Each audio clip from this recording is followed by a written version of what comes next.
Good morning, everybody. Uneducated Economist here. So I got the man, Owen Benjamin, with us today. Good morning, Owen. Thank you for joining us. Thanks for having me, man. I'm a big fan. Thank you. Thank you, man. So tell our viewers a little bit about yourself before we get started here. Kind of introduce yourself.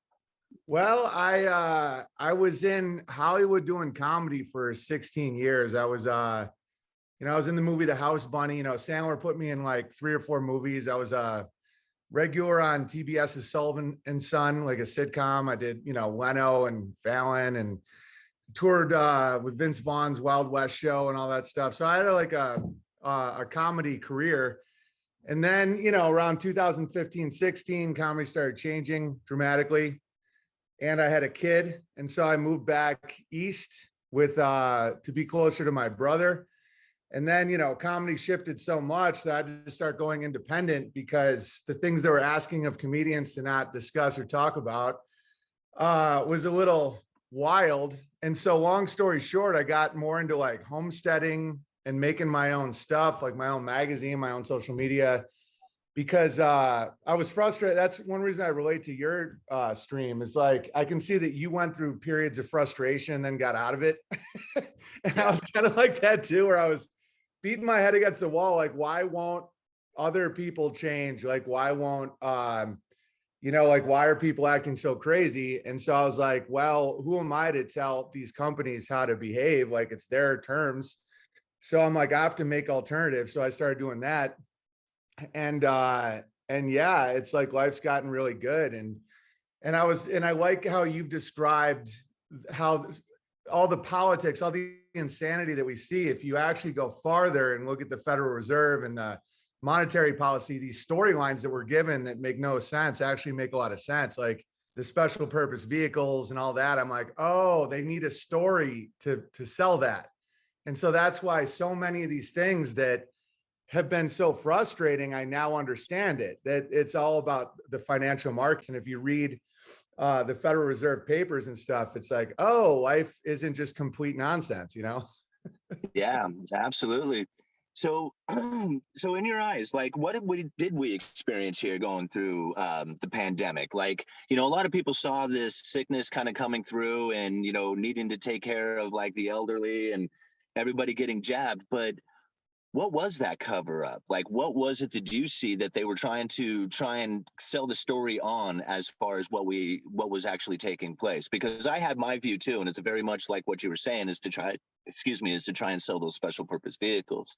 If they didn't have it, the pandemic, that is, they would never have had the unusual and exigent circumstances is what they used in order to sell the special purpose vehicles. So tell me like what you saw during that time.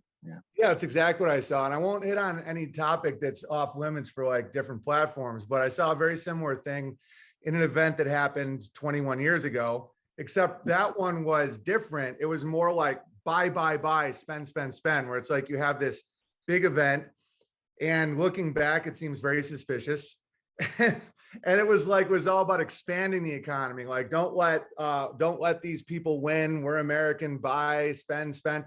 And the pandemic appeared to be the opposite, where it's like, get scared, stay home, don't buy anything. It's almost like they had to shrink the economy and then create because I was with you, I'm friends with some really intelligent economists, and they're always saying it's deflation that's the issue. Not, you look mainstream and it's always inflation. I'm like, that's weird, because booze isn't going up. Netflix isn't going up. Like, all these control mechanisms aren't going up. It's all supply chain related, like gasoline or, food and stuff like that. And so I don't, I didn't partake in any of that stuff when it came to the pandemic. And at first I was, I was very rebellious. I was like, calling people out. There was like, where's your mask? And I had all these funny one-liners for it. And I was like encouraging people to use these one-liners, because I wouldn't wear one. I wouldn't do any of it. I'm like, this is all nonsense. And then I started thinking like, but if it's financial, it made me less angry that it was financial and it wasn't just completely insane. Like, I was like, oh, they have to shrink the economy and I don't have a solution. Like, I was with, like the Ron Paul stuff, like, and the Fed, audit the Fed. And it sounds great, but I don't have a solution. I don't know what to, like, it's what, my brother's a tree guy, and so I've done a lot of tree work, and you don't strap into a branch you're cutting, or you fall out of the tree. And so Exactly. if they set up this elegant debt-based system that I, morally am opposed to, but I don't have, like, okay, if I was to sit down with some of these bankers and they were really honest with me, I could see them being like, yeah, it's definitely deceptive, but if we don't do this, like 1 billion people will starve. Like this economy needs lies. And so that was a decent explanation for me.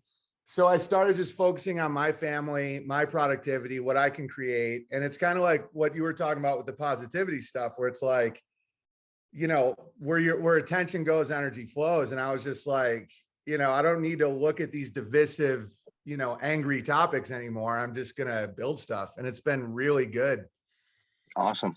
Awesome. So like right now, so this is pretty much what happened was, it's like, the sickness came in and everybody pretty much followed the narrative that we have to take care of, like the elderly, the people. We got to follow the rules or whatever it is, take our stimulus checks and no, don't go to work, don't pay our rent. There's this whole thing that we followed. But now things have shifted back, right? So we're trying to get back to normal, but things aren't going back to normal, are they? No. Things seem to really, like, even I had this kind of idea that it was just like, okay, well, once the economy opens back up again, once the mandates fall away and they have all these restrictions that have limited the flowing of like goods and services through the economy like it should, once all that comes to an end, then I was under the assumption that we would find a somewhat return to normal, obviously an elevated one, but something that we would somewhat appear that we had once had. But that's not even coming close to what we got. Like, we still have rail issues and port issues and all kinds of stuff that doesn't seem to be going away. And yet other things seem to be churning up as that's going on. So what do you see happening right now in the current economy, or just the state of affairs? Well, I think it's all about individual people. Like, we are the times. I was telling somebody, St. Augustine or somebody said that, 1,000 years ago or whatever, but where it's like, the key word with a lot of financial systems is the bank and trust. And trust it's like, it has two meanings. Like, you have to have a society with high trust, high work ethic, so it flows. And a lot of trust has been broken. Like, a lot of people are just like, what just happened? And you're trying to go back to normal and you're like, wait a minute. So at any moment we can just shut down everything. So now you don't want to do long-term investments. You don't want to invest in the future. It's kind of like, if you think you're moving every 6 months, you're not going to plant fruit trees, like, you have to have that stability and that trust in order to do like high productivity, high wealth society. And so when the trust has been so fractured, where people, like all these people now, there's obviously side effects to a certain medical situation that they were pushing, but you got a free donut if you take this medical situation. And now people are dying and they're like, well, it was your fault for doing it. Like, I literally am seeing that in the news now, where people are like, no one made you do it.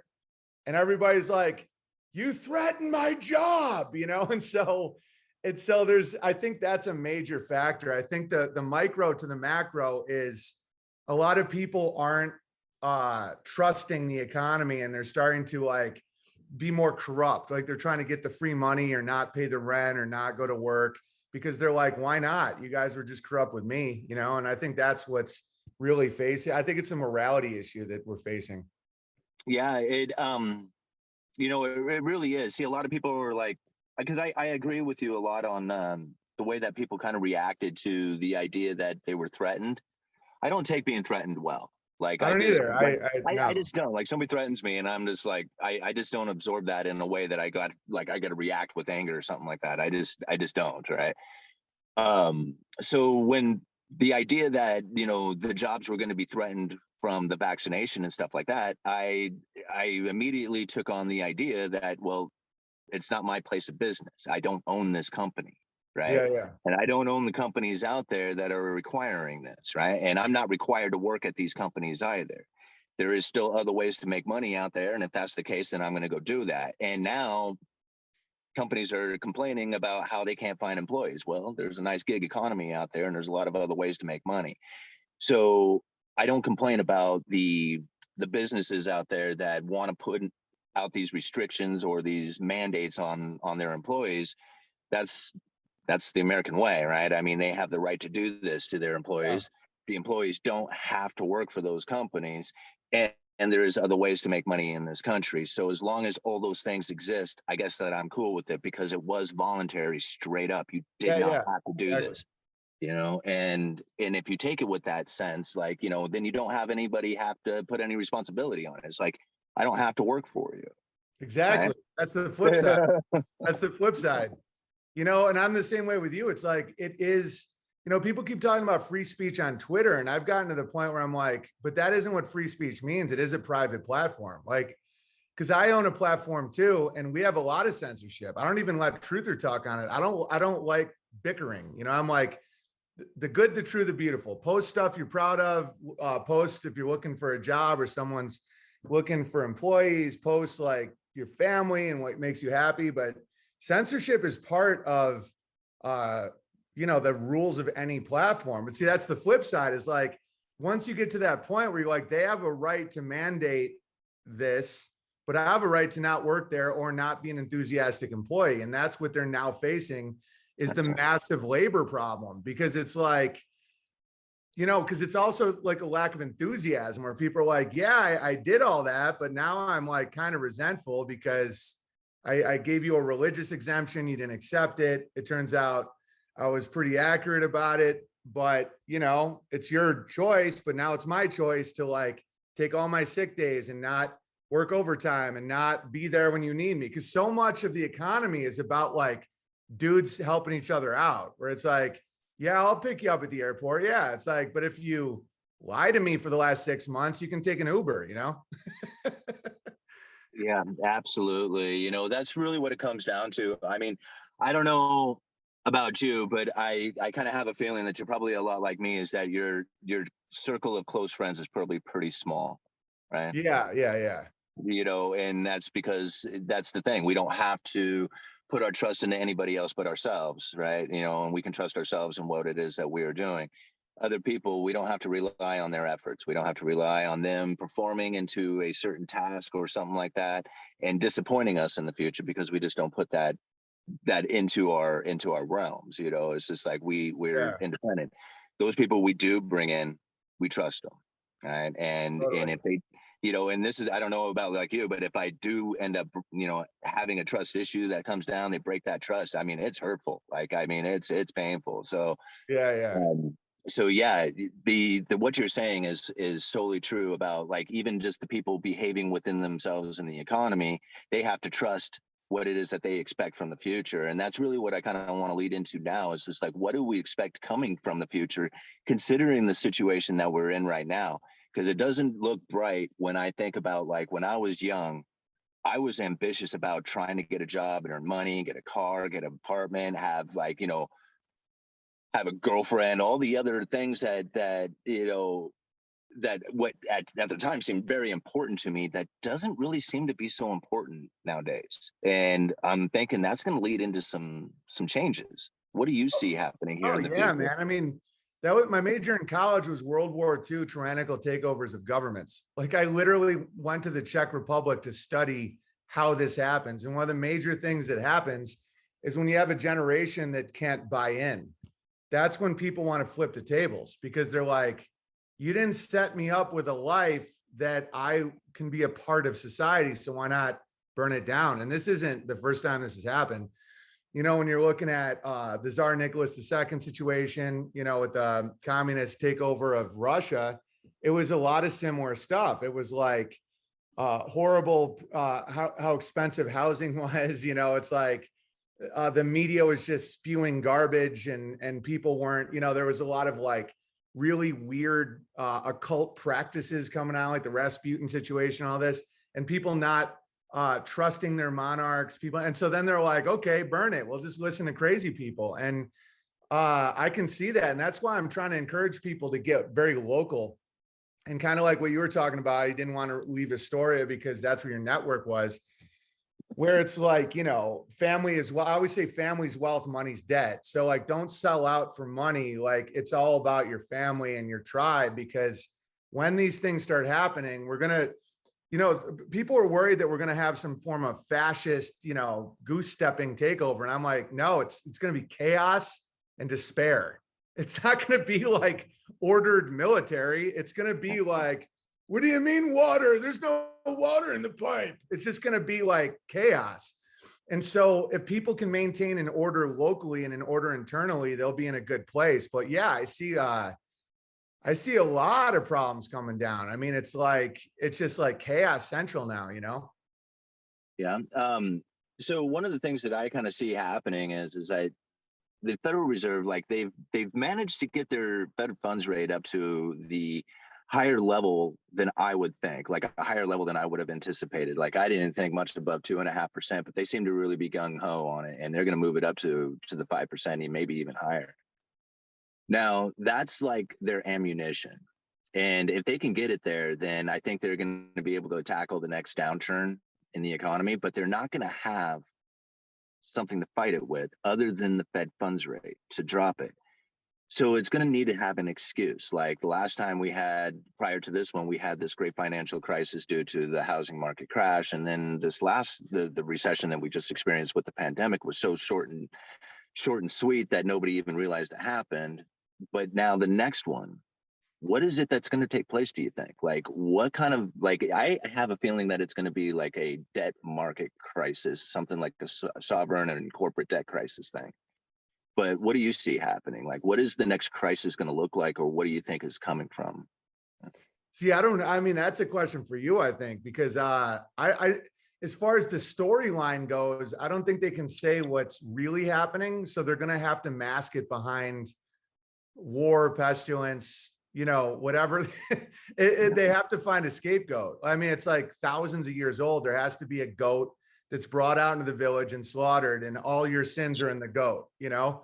And so it was just COVID. Before that, it's like, so you got war, you know, so maybe they try and go to war with Russia, or maybe, but they can't just say what it is, which is exponential debt growth with now a deflationary labor shortage and a breakdown of societal cohesion. Like the, you know, the Fed can't just like tell the media to report on that. So I don't know what the story is going to be. I never would have guessed COVID, but if you look back at the last century, it's oddly, it rhymes, where you have World War I was basically the war on false premises, which is like Iraq, Afghanistan. Then you have Spanish flu around the same time as COVID.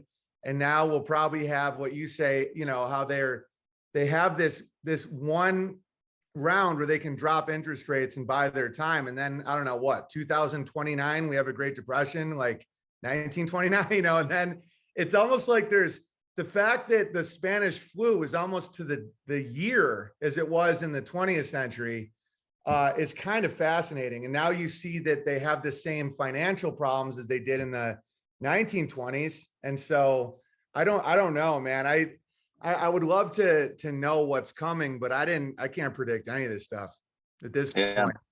Yeah, because it really could come from war. It could come from, I mean, it could come from financial crisis. It could come from major natural disaster. You know, who knows where that next, like, you know, kicking comes from, like, you know, that kickoff, you know, how does it start? And yeah, I mean, you can only like theorize and hypothesize on what it is that's going to be coming into the future. But it just seems like if there was a timeline, to me, it does look like the Fed funds rate lifting to 5% does give them the time. And with all the media talk and all the central bankers talking out there about central bank digital currencies, and I just think it's, if we had a major financial crisis where like a huge debt implosion, that would be like a perfect scenario for them to introduce a central bank digital currency, especially if we had like some major food shortages. Like, I think if we had food shortages, the people would take whatever it is that they could do to try and get an apple, man. And if it's, here, take this central bank digital currency and start using it, they'll be, thank you very much for introducing this, you know, and they won't even fight it. Yeah, it's animal management. You don't, it's way easier to get animals to go to food than to scare them. So it's gonna appear like a solution. And yeah, and they're already doing it. I mean, the 12 major Fed banks in America are now using central bank digital currency. Like, they're already doing it. They just rolled it out like 2 weeks ago. And so between the banks, they're using this system to make sure that it works before they, they roll it out to the people. And so, yeah, because they want negative interest rates, and they want to program money. Like, you can buy this with it and not this. And like, that's a wet dream of any social controller, where it's like, we can put programming, like almost like DNA code, into money itself. And it's like, who gets it and what you're allowed to spend it on is based on your behavior. And so, that sounds dystopian, but I also think that this world is in balance. So if they do that, something else will come like this. Always, it could create this like beautiful response to it, as the main central situation. Like, I always look at the Amish, I'm like, they didn't buy into anything. Like, they're still going, Yeah. like, you always have an option. It's kind of like with the vax thing. It's like, for every time people are like, oh, they made me do this, the devil doesn't make you do anything. The Amish are like, bro, we still have horses. Like, we're churning butter with our hands. Like, you never have to do it. It's all about comfort. So it's like, if you want the offer of comfort and ease at money transfer, well, that's the deal. And if you want to stay localized, you can use silver and gold and trade within 30 miles of your house. I mean, that's the deal. And so it's interesting. Like, my fear really went down in a way once I realized that it's all offers. It's all like, here's an offer. Do you accept it or not? And so many people don't realize that they cannot accept it, where they're like, no. And then they're like, okay. And then they just move on, And so I think it's going to have dramatic effects on society, but I'm excited to not, I'll partake in a sense. Like, I don't think it's evil to use central bank digital currency, but like, if you get yourself reliant on it, then you're in a slave situation, Exactly.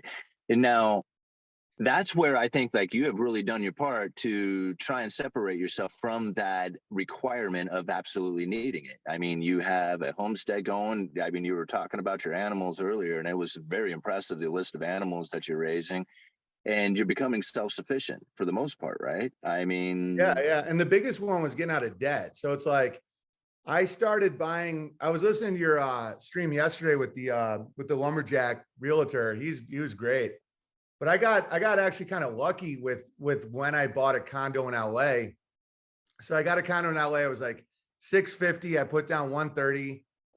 It was like an ARM, adjustable rate mortgage, which is terrifying, but I didn't know it at the time. And I got out without any movement at all. And I made like a few $100,000 on it, because it was like, you put down $150, I sold it for $1 million, pay capital gains. It's like an insane return. So then I got another condo, not as big of a return, but same type of thing. And then I got a house out here or in Washington. And so I kept like moving up the chain a bit to where I could buy 10 acres of land and a barn without any debt. And so we lived my whole family just lived in this one room that I'm in now. And, but I realized debt was the button and the lever over me, like, where it's like, debt can make me do things. Like, debt can make me be like, I have to be on the road doing comedy, or else I can't pay the mortgage and I lose my house. And if I now have to agree to what these crazy people are saying, I can't make fun of X, Y, Z. And I'm like, I don't want to be like that. So I'm like, we have to really cut down. And so then, things have been going well for us. And we sold a rental property I had back in New York, and we used that to build our house. And so now we have a house in this without any debt. And so, there's downsides to that. I mean, I would have gotten a great rate if I got a mortgage or whatnot, but I was like gung ho about getting out of debt. Because when I was first getting quote unquote canceled, and this happened to me years before a lot of other people, I realized that the only thing quote unquote they can do, which isn't even a nefarious, I don't even care about who they is or anything anymore, but is they can take away privileges. Like, you're not allowed on, Twitter. You're not allowed to perform in this comedy club owned by this company because we don't like your views on things, And that started getting nuts. It's like, I would rent out a theater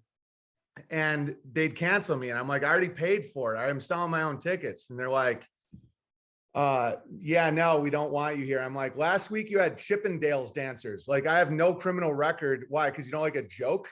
Like, this is nuts. And now the jokes, and I won't repeat them because it's probably on YouTube, but the jokes are now hacky. I mean, major comedians have now done the jokes that got me in so much quote unquote trouble because I was too many years ahead. It was during the PSYOP, and now it's fine. Everybody does the jokes, you know? And so I was like, I told my wife, I'm like, okay, this is how they're going to do it. They're going to take away my ability to quote unquote make money in their systems. And they could potentially take away my ability to like buy food. I got a little paranoid. And so I was like, we need a greenhouse, we need goats, we need to get out of debt, and we need to get our own networks. And so we did. We started something called the Bear Trail, where listeners of mine would be like, you can perform in my barn, you can perform in my warehouse in downtown Portland, you know, you can perform here and there. And so then I realized the real nature of private in America. You have public, private, and then you have this weird combination with a lot of companies. And it started going great. And then I started using the post office where people could just send me letters, send me silver, send me whatever. And I'm like, man, I'm like getting back into like founding fathers shit, you know? And so from there, we started rebuilding. And then I realized that quote unquote, they don't come for you. They just don't let you play in their play box unless you play by their rules, which is fair. And it's a crazy thing to admit it's fair. And so now I'm a few years ahead because a lot of people are now waking up to this and they're really angry, where they're like, I just got kicked off this for what? You know, like PayPal has a new policy where disinformation, they can just take $2,500 out of your account. And people are like, wait, what? I'm like, yeah, you know, I got to get my money out of PayPal. No, you'll be fine. You'll be fine. It's only if you're like directly challenging. And here's the craziest thing. I didn't know I was challenging. I was like doing stand-up like we always did stand-up, because comedy used to be like the Wild West. You think of something, you say it on stage, people laugh or they didn't. It was like pure truth. It was like fighting. Like, are you going to win or lose? And then around 2015, 16, there was a major shift in the comedy world where it's like, these are the topics you can't touch. And I'm like, you're telling me someone who won the Olympics is now a woman, you know, like that whole situation was what got me into a lot of hot water. Cause I'm like, that's one of the funniest things I've ever seen. I can't even bring it up. And they were like, no, I was repped at CAA. I was repped at all these big agencies. And they're like, yeah, no, that's hate now. And I'm like, wait. So the dude on the Kardashians, and they're just like, yeah, you can't touch that. I'm like, no, I have to. As an artist, I have to make fun of that. And so that was now Chappelle and all these guys are totally doing it. Word for word, my jokes. Like the joke that he got, you know, and that he got all that press about, I did word for word 4 years before him. You know, Ye, the artist formerly known as Kanye West, just called that out on Alex Jones. He's like, yeah, Dave Chappelle's a hack. He's doing Owen Benjamin jokes, you know, because I did it when it would like mattered, when it was happening. And then you like, it's almost like the special purpose vehicles. It's like, now you can make fun of COVID. Now you can make fun of all this stuff. But while it was happening, it was like sacrilegious. It's like, no, this narrative has to be sold for this economic reason. And now I'm starting to see that. At the time, I'm like, you guys are just crazy. I'm rebelling. and now I'm like, oh, to keep this whole ship floating, this has to happen. And I get it. You know, it's like ironing your apron at a restaurant. Like, okay, I see what you guys are doing now, you know? You know, and there was a reason why the king kept her jester around. Yeah, you know? Exactly. Yeah. And that's, it was for that exact reason, to bring up what nobody else wanted to, and to shine the light on it in such a way that people saw the obvious. And humor is the easiest way to do that. But moving on since then, like the social capital thing, talk about that a little bit. Like even for like me, myself, I live in an area that I know a lot of people, and like I have like a network here built, and if I moved anywhere else, it would be completely different for me. So this is kind of moving into like almost a social score, right? Like this is the type of behavior, like where you get this community and you are able to function through it. Like, and they can actually create a situation, like say through the digital currencies or through other programs, in which you can either participate or not participate. It would be as if like, here's your town, but all of a sudden they could just take me and drop me in another town. And all of a sudden it would be like, I don't have any network or anything else going on, right? Absolutely. Like, kind of talk about that a little bit, because I grew up in this town. I never lived anywhere else. I visited, but I've never really lived anywhere else. And I can't imagine not having my network. Like, I can't imagine living anywhere else. What would life be like? Well, yeah, that's the good news for a lot of people out there that feel they can't buy in. They're like, my baby boomer parents got a house for 17 grand that's now worth 800 grand. Like, how do I even start at life? Social capital is almost, no, not even almost. It's more important than financial capital in a lot of ways, because you can trade, you can barter, you can know people. If you're in a bad spot, it's like everything becomes very cheap. Like, I have a lot of social capital where I live now. And if it's like, yo, do you want you want an extra chicken coop? You trade me for this or that. And then it's like you save $1,000, or it's like, I'm digging a trench for a pipe. Do you guys want to come over? I'll give you fried chicken. My wife will cook it. Versus 8 laborers for 40 an hour that takes a year and a half to get, And so social capital is a massive amount of capital that anybody that's like a good guy can get. And so the future, the thing that they want is atomization. And that's where they want people that don't have that, because that is power. And the controllers of the system know that.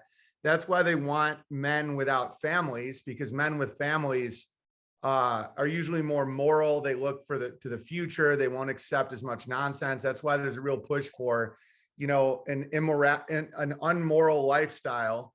It's because you're just easier to control. It's basic like slave 101, And so the reason people go to college is to meet people. Because if you go like a Harvard, Princeton, Dartmouth education is no better than a state school, which is no better than, YouTube videos, but you're in class with like a future judge or like a future senator. And that's pretty much the point of, like, people wonder why people go to Harvard when you can look up all the courses online. It's so that you can increase your social capital with people that will be running the country. And so that's a major factor that people should look into. And what you said about the jester is very true. And the fact that they killed their jester hurts them more than it hurts me, way more, because they're now blind as a bat. That's right. You want that jester to be able to relieve the stress of the people. So now people like you, people like me, a lot of people we know are actually in a position of strength, because the top of the pyramid are like, this is like pre-French Revolution vibes, where it's like the corruption, the lack of connection to people. They don't even know what they're talking about. Well, at least on the political side. I think the banking elite is a little more savvy, but and so that world is so dependent. Like, imagine living on the 40th floor in Manhattan in a giant building. You have supply chain breakdown there.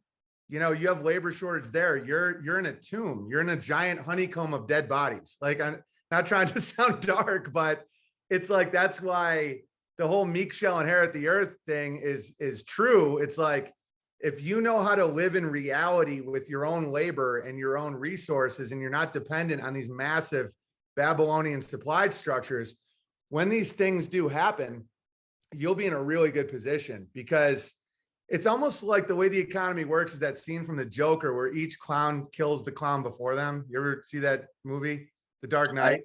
I did. And yeah, that was a very dark movie, right? Yeah, but you know how like each layer kills the last one?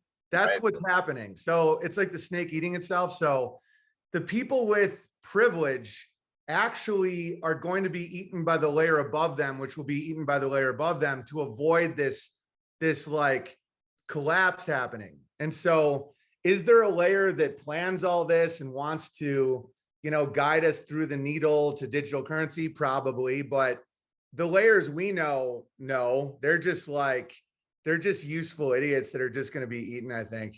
Because I think some real nasty economic stuff is coming. Yeah, for sure. And, and we kind of talked about it a little bit earlier. Getting out of debt was one of the biggest movements for you, right? It was the biggest changing in your life, right? Now, for me, I know that it was like, I totally started viewing the world completely differently after that. It was like a moment of change. Yeah. One of the other changes that I had gone through is I quit drinking. Yeah, huge. That was a huge thing too, but it wasn't the same as giving up debt. Like giving up drinking and debt, like I kind of relate the two together, like debt and drugs are kind of the same thing. When the day I got out of debt, it was over. But the day I got out of drinking, the pain continued for a long time. Yeah, totally.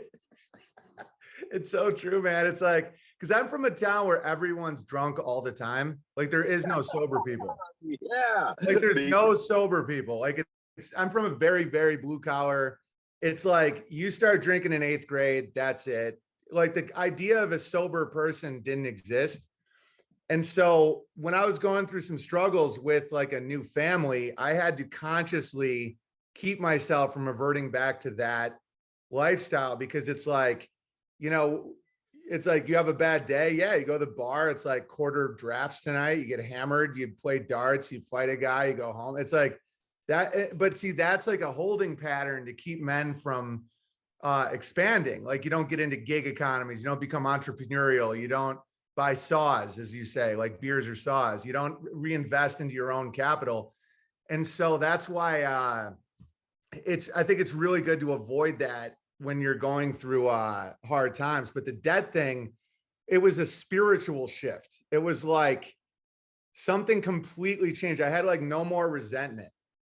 It was like my resentment left, because I was like, my wife had a lot of student debt and I paid it off. And I was like screaming at the sky, like, I have bought her back from you. You know, I was like joking around, but you don't own her anymore, Jabba the Hutt. I felt like it was Jabba the Hutt had like Princess Leia on a chain.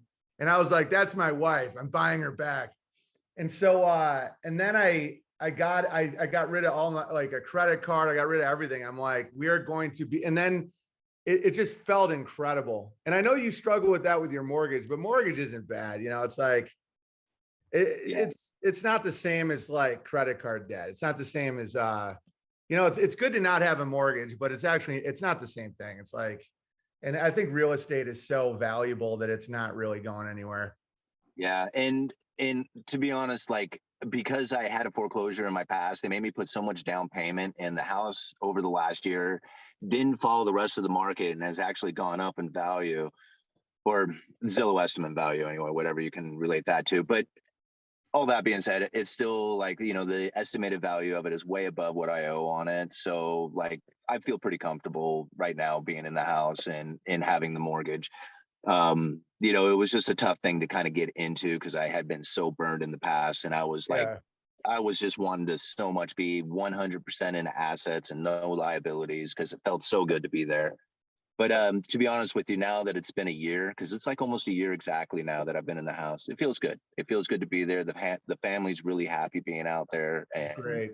you know, everything about it is just doing really well.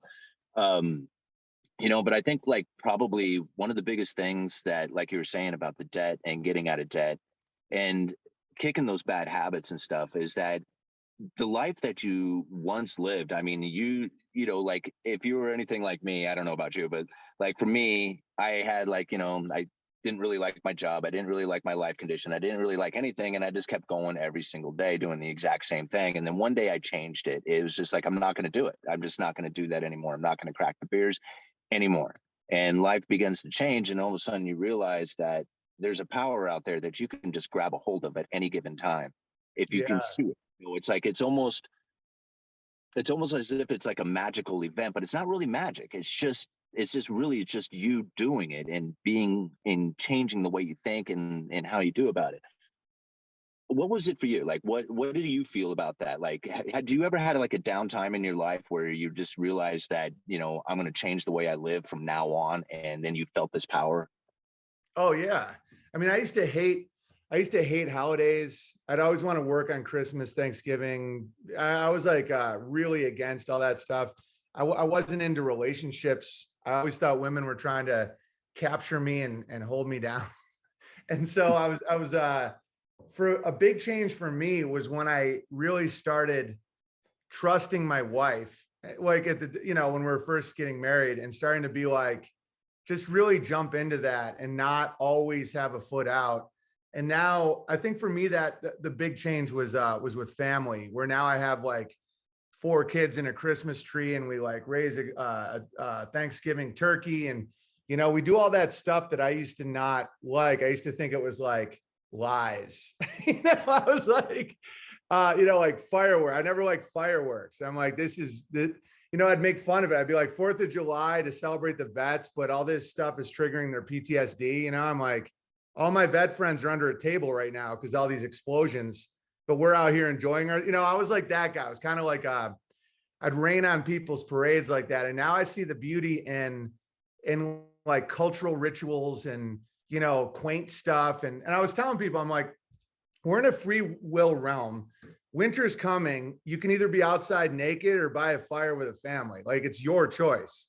Like, this realm is free will. Like, you have the will to engage in it any way you want. Like, the economic winter is coming, the social winter is coming. We can see the collapse all around us, but how you operate, like, winter's now like one of my favorite seasons. It's like, it's harder with the animals, but it's so like cozy and we've prepared. And so I think that's a major thing about it is like despair.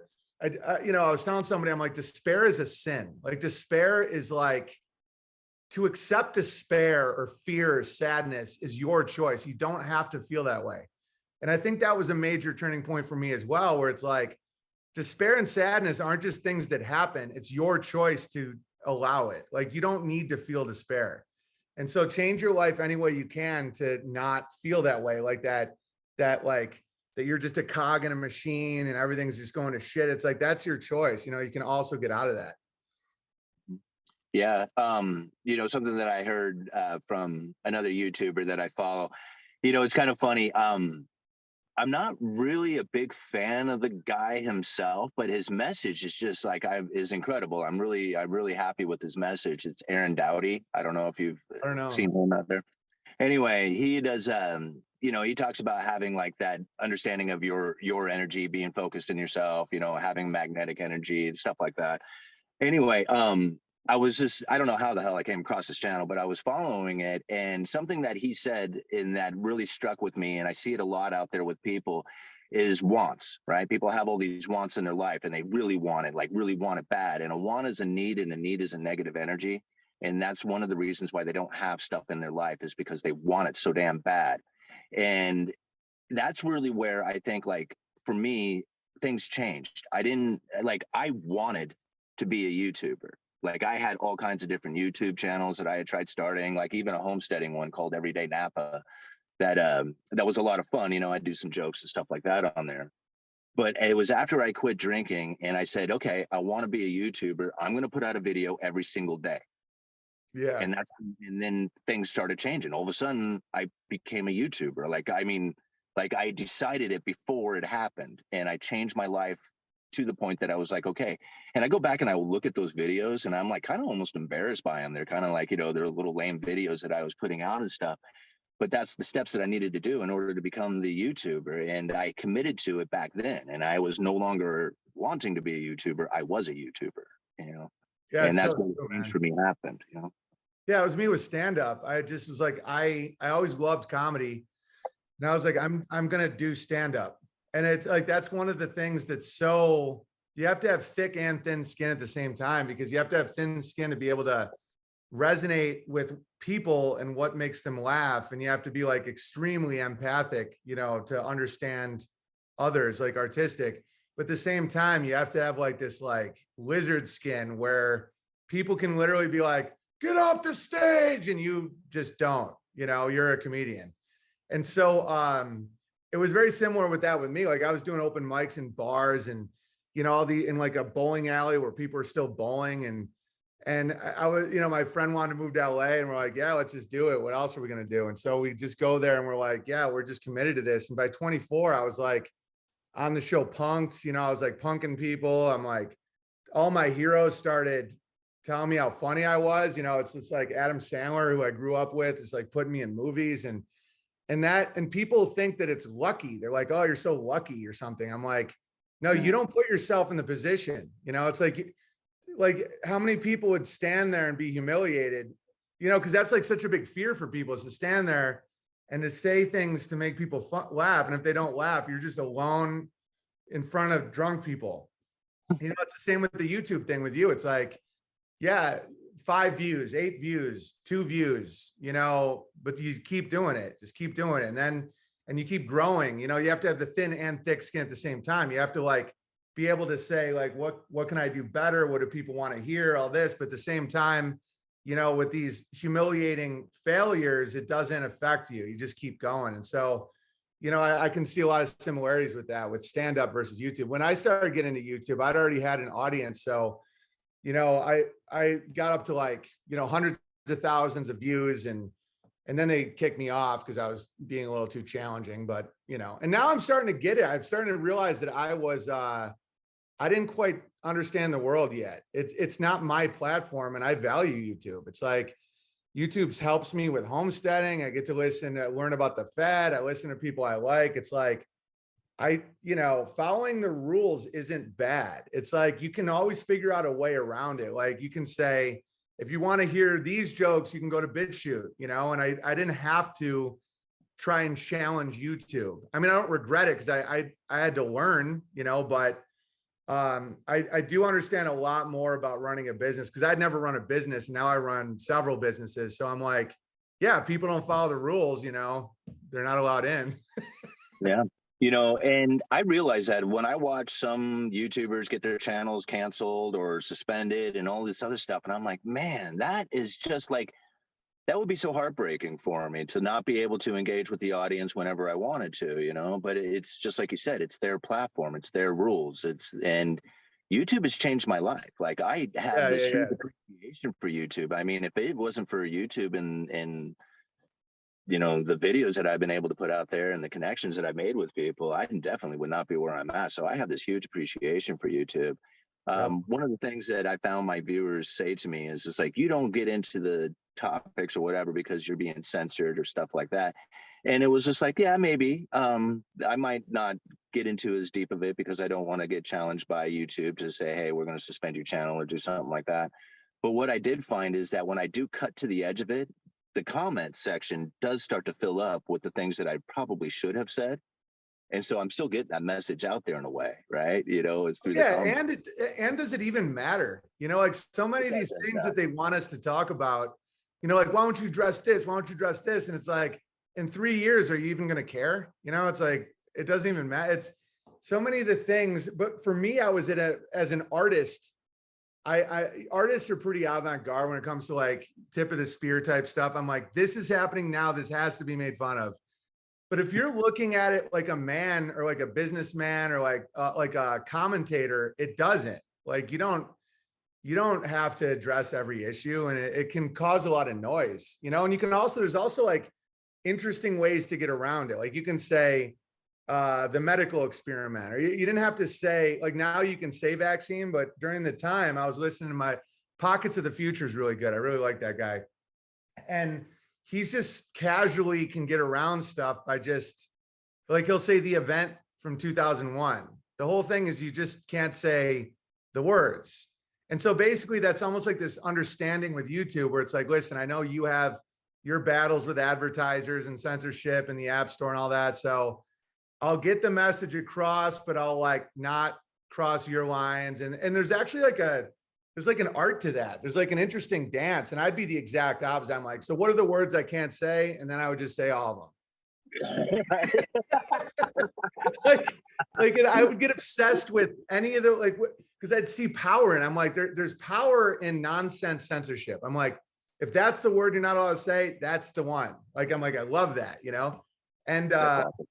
And so, yeah, like that's why I've developed a friendship with the artist formerly known as Kanye West for that reason, because he's the same way. He's just like, man, that word's played out. This is the fun word, and it's like, it's just like art. It's not, and then people freak out, but that's where the energy is. And if you look at a lot of the big artists over the years, that's what it is. You say the stuff that people aren't allowed to say, or you like, and you show people that there really isn't that. The nightmare under their bed is a spook story. There's nothing even there. It's like not even anything. Like most of this stuff is all in people's heads. It's like these big fears. I'm almost like a cultural masseuse. It's like where the knot is, that's where you hit, and then you feel better. It's not like you're starting a movement. Like there is no movement. The the only valid movement now is self-sufficiency. It's like, get off the tit, get off the dependency, and that's it. Everything else is all noise. You know, like there's no political movement. It's nonsense. Yeah. Yeah. One thing that I found, like, because I used to really be into politics, especially during the Ron Paul era, like when he was running for president. I was full on, Ron Paul fan. And when the Republican Party blackballed him, it was like they wouldn't let him speak at the conventions. There was hardly any questions asked, the debates and stuff like that. I'm like, anytime he would ever speak, the crowds would just scream like you wouldn't believe. And I thought after that, it was just like, if you don't give this guy a chance, if you don't give him more airtime and stuff like that, then it was obvious that, you were trying to prevent him from becoming president or getting more attention and stuff. And I just kind of lost my taste for it all. And I'm like, you know what, I'm done with you guys. 100%, And, and I just did. And that's really when I started focusing more onto the Federal Reserve and the things that were happening there.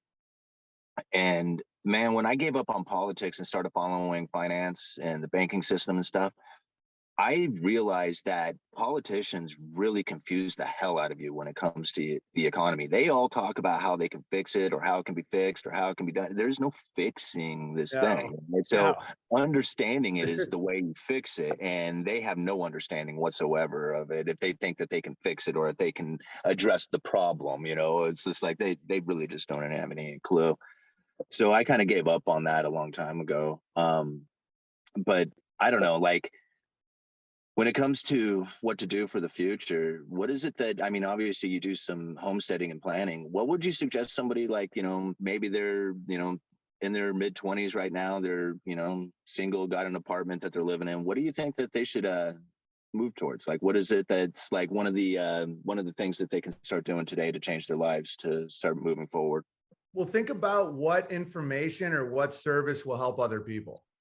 It's like, that's what drew me to your channel. That's what drew me to like recommending your channel to people. It's like, I was building a house wondering why the hell, lumber got so expensive.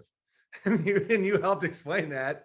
And so if you take that and apply it to anything where it's like I started working at 9 as a paper boy, and I was like, I really want to get these old people information. They're lonely. I want to bring them the news.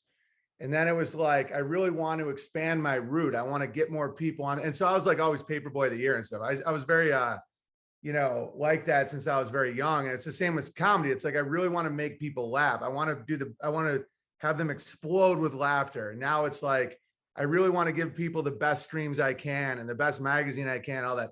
So if you're young, that's what you should focus on. There isn't one right answer. Like, everyone doesn't have to be a farmer. The best milk comes from the other guy's cow, as they say. It's like, so just figure out how you can serve others. Like, don't think about like, if you focus, it's good to focus on yourself, but if you focus too much on like what you're facing, like the hardships, like how you can, like wants, what you're talking about, like what you want. Like, I want a wife, I want a house, I want what my parents had, I want a cheap thing. It's like, it's not going to happen. If you think, how can I make this girl laugh? How can I make this girl have a better day? Then she's going to love you for that. Versus like, how can I make her my wife?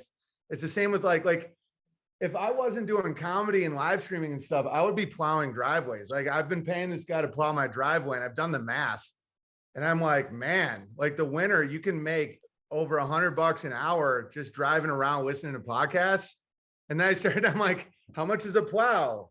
I can get a network. I can just show up. I can do that. And then you're like, oh, there's a job right there. Like, a job just emerged. There's a demand. There's demands all over the place.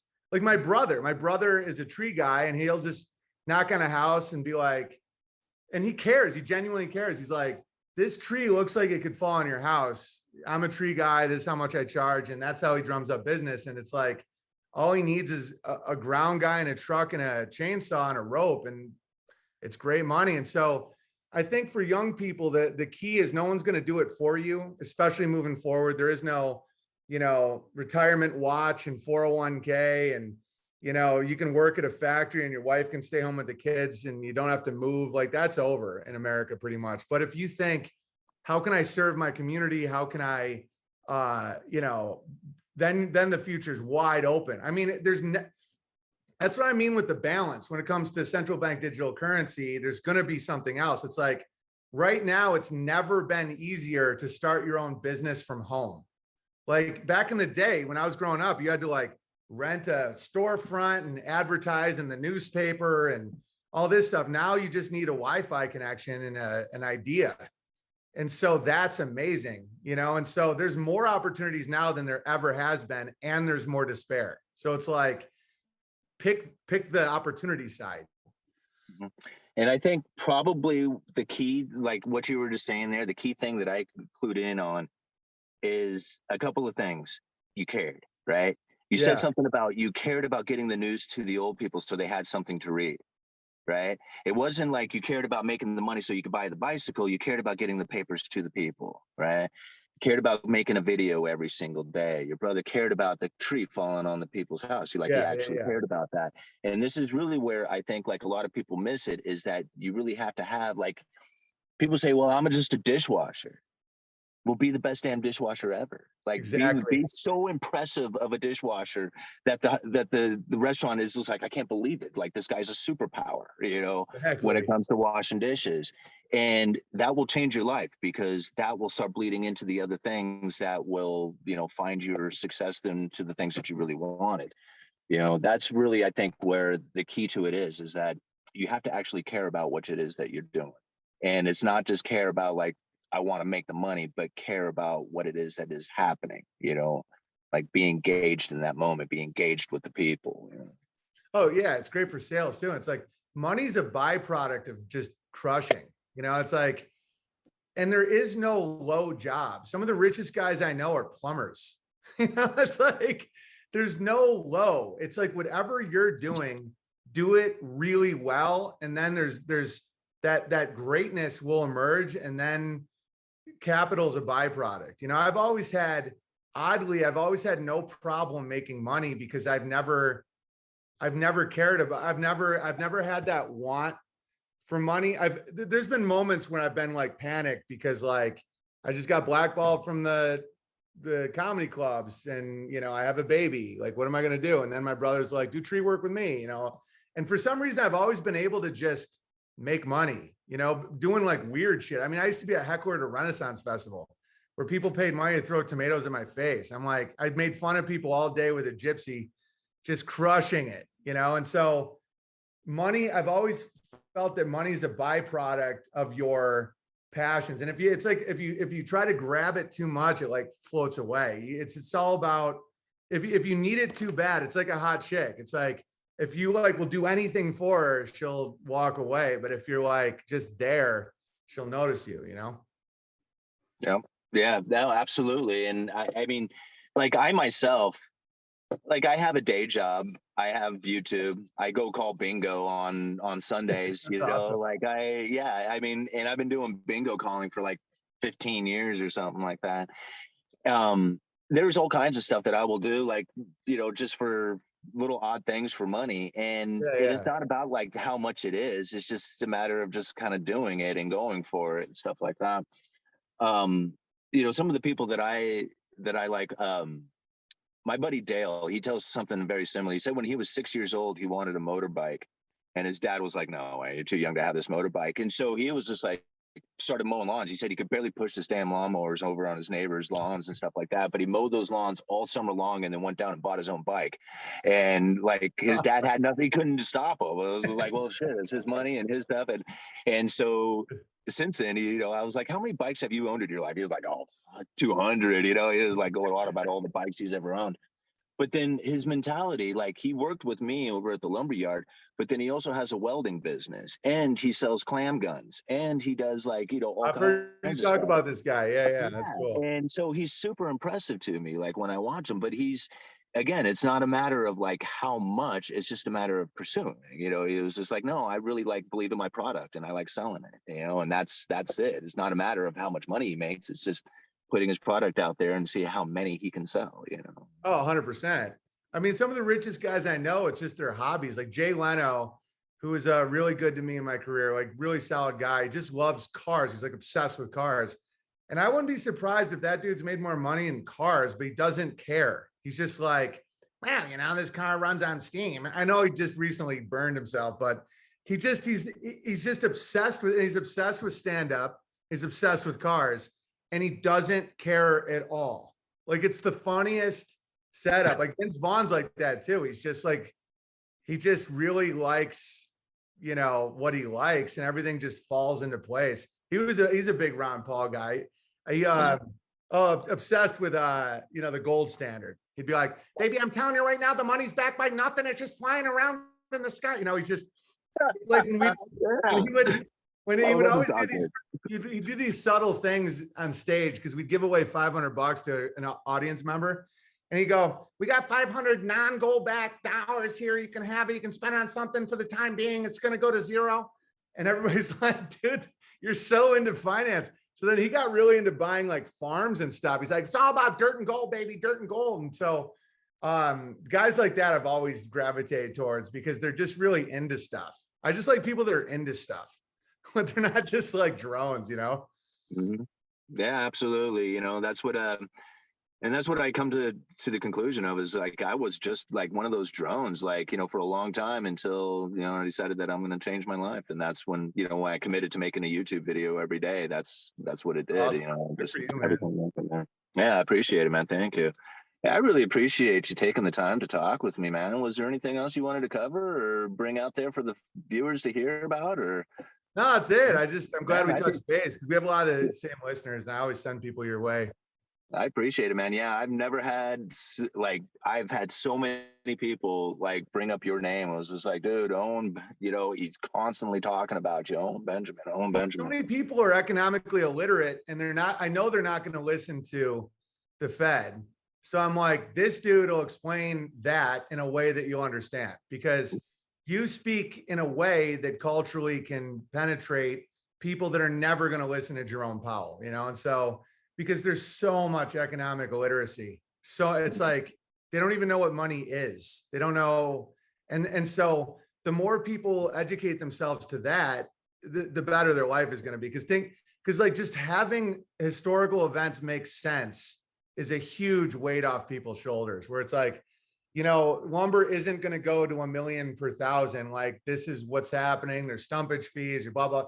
And it's just, if people can see that, the greater look at the system, that it goes back to what we're just talking about. Like, I care about my listeners. So it's like, listen to this guy if you want to understand, money, and want to understand that, like, you don't have to live in fear all the time. Like, this is why it's happening. Because so much fear is caused by not understanding the why. They're just like, things are happening to me. It's like, and I'm like, no, they're not happening to you. They're happening with you. You get to engage in it. And so, yeah, I'm glad we had this, and good times. If anybody wants to check out my streams, they're at unauthorized.tv, or I'm on all the other ones like Telegram, Rumble, Odyssey, BitChute, all that. If you just look up Owen Benjamin, or you can check it all out. Awesome, man. Thank you so much for taking the time. Cool. Cheers, bro. Cheers. Yeah, let's hook up again. Cool, man. Yeah, talk soon. Peace. Peace.